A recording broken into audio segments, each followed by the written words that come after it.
Ethan Cole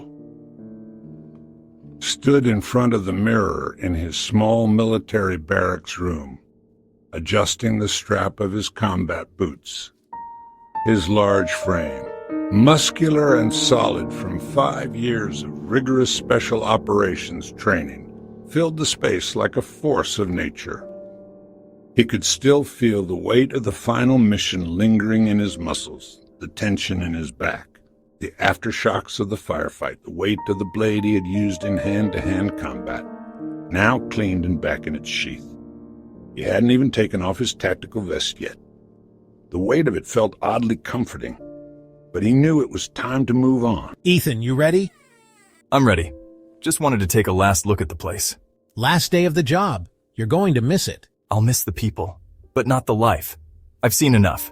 It's time for something quieter. Quieter, huh? You think you're going to find that in a world like this? We'll see.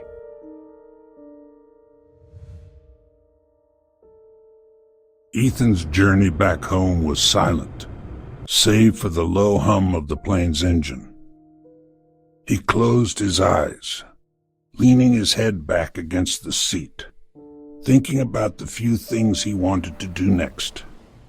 Nothing fancy, nothing loud, just the solitude of the woods.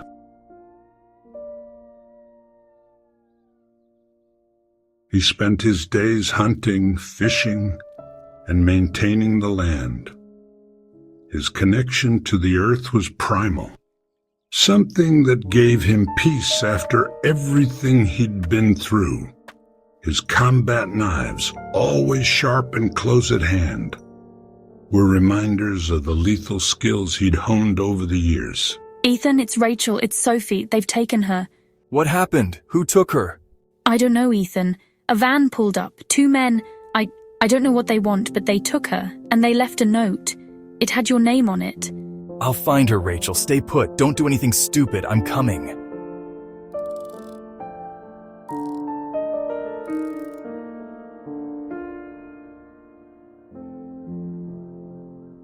Ethan arrived at his sister's house within hours. The air around him felt tense, and the hairs on the back of his neck stood on end. The place had been ransacked, but the most chilling thing was the note left on the kitchen table. It was simple, written in bold black letters. Who the hell are you? They said they'd call soon. Forget that. We're not waiting. Stay inside. I'll handle this. Rachel opened her mouth to protest, but Ethan was already gone, disappearing into the woods behind the house with the same precision and quiet steps he had used in his military days.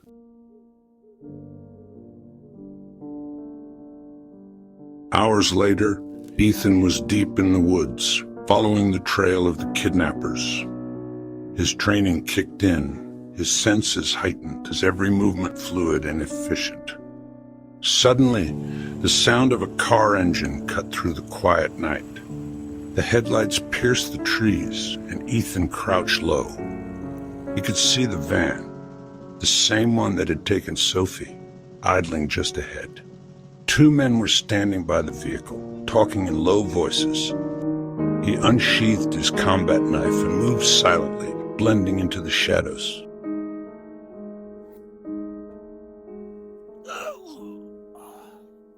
Where is she?